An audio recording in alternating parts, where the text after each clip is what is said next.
Hello and welcome to our program. Today we have with us Brinda Karat, a Politburo member of CPIM. Recently these incidents have been taking place around Delhi. If we look, the entire issue of beef ban, cow slaughter. Now 2 days back you visited Faridabad. What do you think, what are the reasons for this growing intolerance towards not only the minorities but also Dalits, Adivasis? Well, I think the whole changed political situation with the advent of a pracharak, an RSS pracharak is the Prime Minister, and the direct hold of the RSS over government now, it is a qualitative change from the time of the Vajpayee government in two ways. One, they have a single majority in parliament, and two, the influence of the RSS is very much more predominant, which is not something which is, it's because the Prime Minister himself would like it that way. So these incidents that you are talking about is very much linked to the political context and the direct empowerment of the RSS and its organization. Mr. Modi has come with his own understanding of Gujarat and the Gujarat model. And we know that the Gujarat model that he is committed to and which he is trying to impose has been proved to be one based on communal polarization after 2002, and secondly, it's a very pro-corporate set of policies. It's very much the trickle-down theory being implemented efficiently, except even the trickle-down to the poor is negligible. So I think to that extent there is a difference, because here you have a direct model, and also now, with neoliberal policies and the aggressive push of neoliberal policies, so both these things are there. But the social aspect, I think, this anti-minority and also the Hindutva agenda, the Brahminical approach, I think that is very evident now. Yeah, but like if you look at the issue of beef ban only and the cow slaughter, the issue which they have been pushing, it also traces its history back from the entire agenda of RSS, which has been trying to put hegemony of upper caste Brahmins. And there's also an economic aspect attached to it. Can you throw some light on that? You're absolutely right that this is not an issue which has suddenly come up now. But you will see that the issue of cow slaughter has been an issue in which a wider section of the Hindu community, or those who believe in Hinduism, or those who are practicing Hindus, they do tend to get very moved by that. That is what has been shown. So there is a sort of a wider section that the RSS seeks to mobilize on a but the difference now, it's very clear, is that it's not so much as protection of the cow, but an anti-Muslim agenda. See, now there are 2-3 things, if I may just very quickly. Sure. So one, if we just look at the legal aspect, so what they're trying to say now is what Khattar said, and what in fact, which is very disturbing, even the Himachal Pradesh recent court judgment, in the second week of October, which said it's time to have a national cow slaughter ban. So this is a narrative which they're trying to put forward, that is because there's no legal framework that this is happening. Now, if you just look at the Constitution of India, Article 48, at that time, Article 48 was actually a compromise reached under the leadership of Dr. Babasaheb Ambedkar with the advocates of cow slaughter ban at the All India level, and they wanted that to be put as part of the fundamental rights chapter of the Constitution of India. And they had quite a support in the Constituent Assembly. At that time, Dr. Ambedkar and many of the other more sensible members of the Constituent Assembly said, we can have it in the directive principles, but we link it to scientific agricultural practices, and we link it to the protection of the cow as a milch animal for animal husbandry, and also as a drought, as to pull the plow. But it did give a special status to the cow over the buffalo and every other animal which may also give milk. So that was a compromise. But that compromise today was reflected in all the laws. So you have a ban on cow slaughter in almost every state except the northeastern states. So you have a ban already. The legal framework is already there. But what are they trying to do? At present, the legal framework reflecting Article 48 is limited to the productive life of cattle. As long as a cow gives milk, as long as the bull or the bullock can pull the plow. So after a particular age, they are called fit for slaughter. So this phrase, fit for slaughter, allows the slaughter or the killing or the culling, scientists called it culling, of useless animals. And this phrase, useless animals, is a phrase of the Supreme Court of India. Supreme Court has said, in a very important judgment, that we cannot have a blanket ban. So it has to be a graded. So fit for slaughter. Now, today what they are trying to do when they talk about a ban, they are trying to reverse that compromise. They are trying to change Article 48. They are trying to bring in a religious basis instead of an agricultural based basis. And that reflects in the new laws which have been brought by Maharashtra under Fadnavis and Haryana under Khattar and the Rajasthan government to say no fit for slaughter anymore, there's a blanket ban. So this is how they are trying to reverse it. Along with that, and this is what is of great concern, they are linking it with consumption of beef. Now, nowhere in India has this ever been an issue. But now, legally I mean, so now they've introduced legal clauses in which beef consumption is banned, keeping beef is banned, and basically they're saying, you know, you can't eat beef in this country. Now that is absolutely and utterly absurd. It's like saying you can't wear jeans. I mean, you have a dress code, you have a diet code now. So this is what it's basically about. The entire core idea Yeah. of breaching the fundamental rights of an individual of the country. Exactly, exactly. That is exactly what it is. It is, and they're trying to impose their Hindutva agenda, and they're trying to tamper with the law. They're trying to tamper even with the directive principles, and we see the direct result in that horrific, barbaric attack where they went into a house on the basis of a rumor which they themselves had manufactured. It was not just a rumor in the air. They themselves manufactured the rumor. And later it was proved it was not even beef, it was mutton.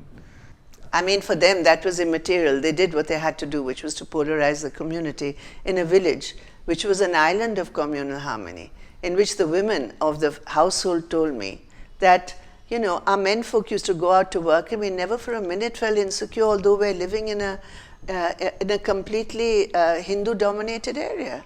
So it was just a shocking, that was actually reflective and a terrible symbol of what these people can do. The way they destroyed that by a toxic campaign. And when that MP there, who's a minister in Modi government, Sanjeev Balian. not No, Sanjeev Mahesh Balian, Sharma. the other one, Mahesh Mahesh Sharma. Sharma. He said, ये तो accident है. अरे कैसे accident है? ये तो कोई accident थोड़ी है. This was a planned thing which the Minority Commission has now also upheld. But we have also been looking at various stray cows which are roaming around in the city and blocking roads, traffic jams. The RSS and the BJP doesn't seem to pay any attention towards them. Absolutely correct. And you know, I was looking at the Cattle Census 2012 report. There are, according to that census, 53 lakh stray cows in India. Gujarat, Madhya Pradesh, Chhattisgarh, all the BJP ruled states have really high numbers. 53 lakh stray cows. Now, why are they stray? Because they are useless cattle for the peasant, for the farmer. The farmer, to look after that one animal per head, per day, we've calculated, it's about 100 rupees per day. Now, that is a whopping 20,000 crore rupees a year. Now, with that amount, who is going to give that? Who is going to force the farmer to look after that cattle which is of no use to him? Fodder is so expensive now, so they just let them go. And the RSS and the BJP, when they say we're going to put them in goshalas, I mean, who are they kidding? Have you got the land to do it? Do you know how much land you're going to require? Your entire sub-plan for the tribal sub-plan, you have cut down the budget drastically. 20,000 crores is more than the whole annual tribal sub-plan. Also, if you look at the current regime, it's not only the minorities which are under threat. It has been continuously trying to push its agenda over the Dalits also, and they have also been trying to say through trying to push anti-reservation agenda. Would you like to comment something on that? Well, you know, Modi, after all, when the BJP grew in Gujarat, they used the anti-reservation movement in Gujarat to build their base in Gujarat. And of course, as is well known, starting from their Guruji, they have been consistently taking a position against reservation. Even at the time of the Mandal movement for social justice, the BJP and the RSS's position was very clear. They were totally opposed to it. So they are against it.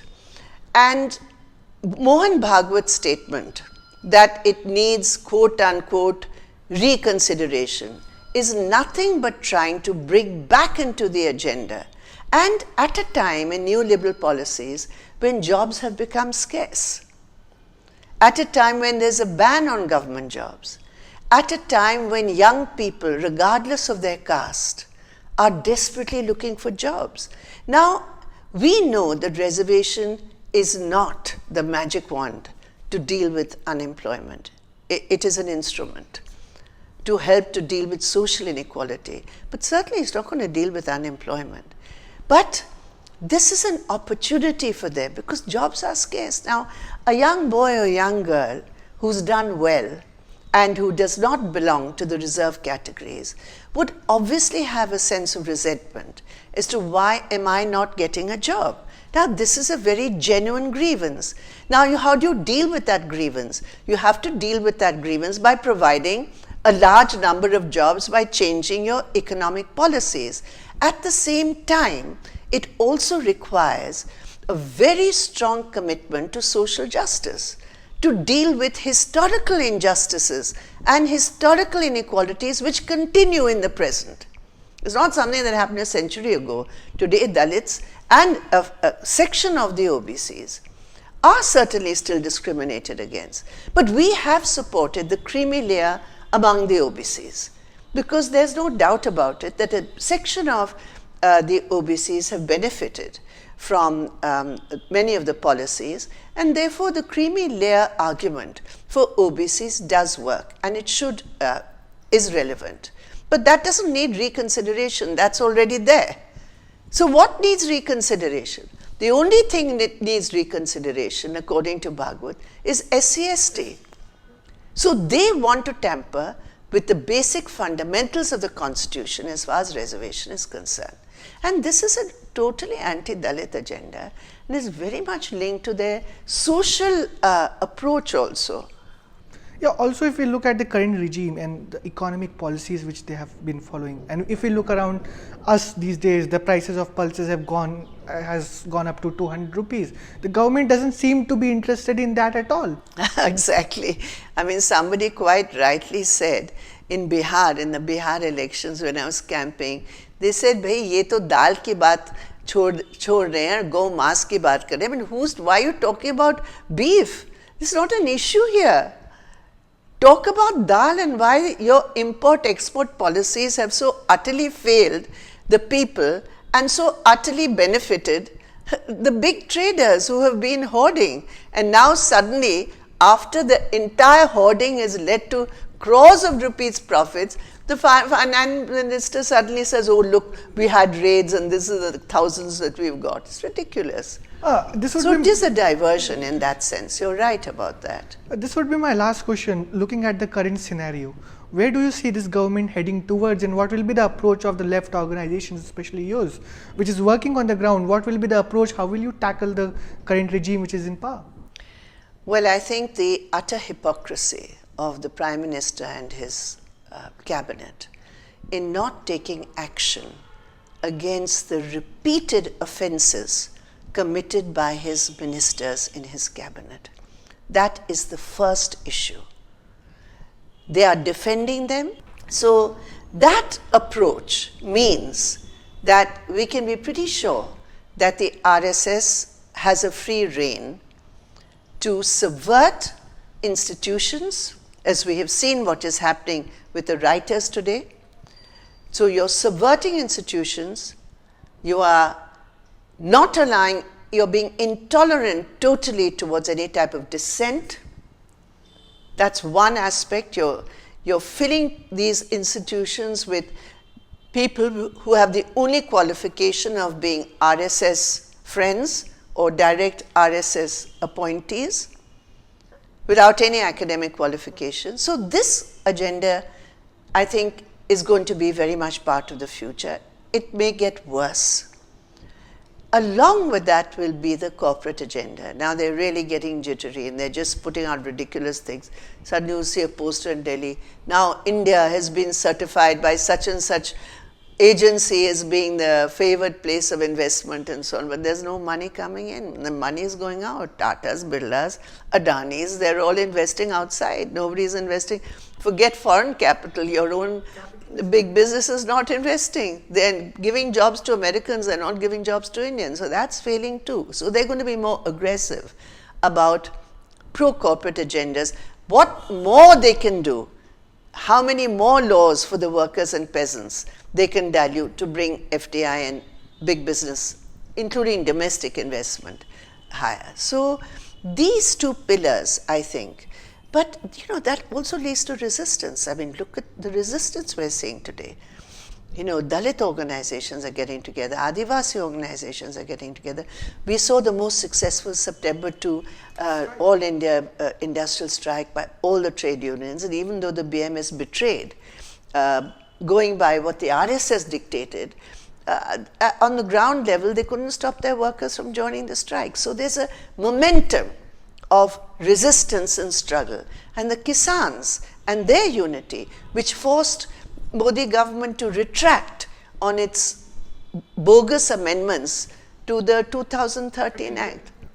So I think it's a combination of different social forces and class forces which the left is looking to mobilize, because our job is really cut out for us, because unless we strengthen ourselves, our own movements and left identity with a strong united move by all the left parties, I don't think we're going to be able to take the agenda, an alternative agenda forward.